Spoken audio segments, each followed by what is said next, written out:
يا أيها الذين آمنوا إن تطيعوا الذين كفروا يردوكم على أعقابكم فتنقلبوا خاسرين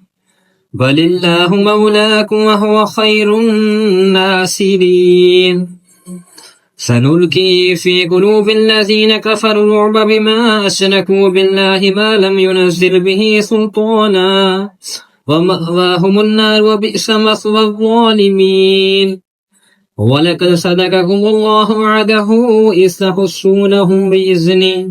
حتى إذا فشلتم وتنازعتم في الأمر وعصيتم من بعد ما أراكم ما تحبون منكم من يريد الدنيا ومنكم من يريد الآخرة ثم صرفكم عنهم ليبتليكم ولقد عفا عنكم والله ذو فضل على المؤمنين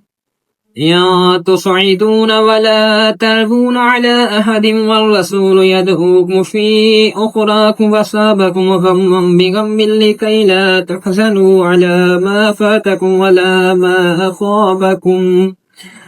ولا ما أصابكم والله خبير بما تعملون ثم أرسل عليكم من بعد الغم أمنة نعاسا يغشى طائفة منكم وطائفة قد أحمت أنفسهم يظنون بالله غير الحق ظن الجاهلية يقولون هل لنا من الأمر من شيء قل إن الأمر كله لله يخفون في أنفسهم ما لا يبدون لك يقولون لو كان لنا من الأمر شيء ما قتلنا هاهنا قل لو كنتم في بيوتكم لبرز الذين كتب عليهم القتل إلى